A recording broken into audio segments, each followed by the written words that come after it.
shu bola kim har doim mahallalarimizga qurigan gul ko'tarib, jinniga o'xshab yuradi? Ha, bu dadamning sinfdoshi.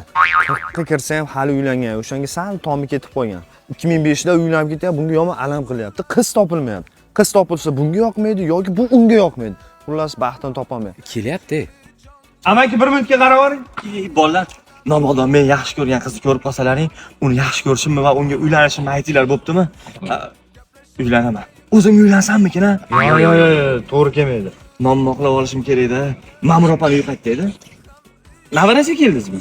Yo'q, o'ziga keldim. Nafas olsa ham bo'laveradi-da. O'zi nafas olmaydi ertadan Ma'murod. Ana qizim variantli ekan, aka. Voy, meni qizim, meni uylanadigan qizim. Baqalim bu o'tirib qopti-yu. Buni qo'y, o'zing qachon uylanasan? Jinnimsan, men Ma'mur opam oldiga kelganman. Bo'pti, gaplashamiz. Ye! Va ahvoli qarang. Shunday o'tirib qolganlarga jo'natib qo'yinglar.